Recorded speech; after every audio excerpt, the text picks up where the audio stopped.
আর একটা ভাটাই ইটিনে ডে নিয়ে চলে এলাম। সকালে আজকে ব্রেকফাস্টে খেয়েছিলাম ব্রাউন ব্রেড, আর তার সাথে কষা কষা মায়ের বানানো আলুর দম।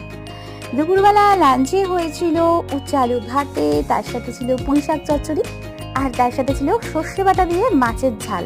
আমের টকও কিন্তু ছিল। অনেক সময় মাছ মাংস না থাকলেও এই সমস্ত পুঁই শাক উচ্চ আলু ভাতে এই দিয়ে কিন্তু পুরো ভাতটা খাওয়া হয়ে যায়। বাঙালিদের কিন্তু এই সমস্ত প্রত্যেকটা তরি তরকারিগুলো খুব ফেভারিট হয়।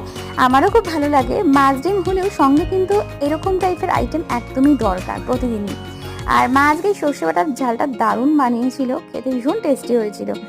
আর সেটা যদি একটু কাতলা মাছ হলে ভালো হতো মনে হয়। এটা ছিল রুই মাছ, তাই মাকে বলছিলাম যে কাতলা মাছ হলে আরো খাওয়াটা জমে যেত। সন্ধ্যেবেলা মায়ের বাড়িতে গিয়ে টিফিনে খেলাম ঝোলঝোল ম্যাগি। এটা মাই বানিয়ে দিয়েছিল, আর ওপরে ছিল কুচো কুচো পেঁয়াজ আর কাঁচা লঙ্কা, দারুণ লাগে। ডিনারে ছিল ওটসের রুটি, কুমড়ো আলু পটলের ছক্কা, একটু ডিম সেদ্ধ, আর সঙ্গে আম। এই সিজনের আজকে প্রথম আম খেলাম, যদিও বা আমটা খুব একটা মিষ্টি ছিল না, কিন্তু ভালো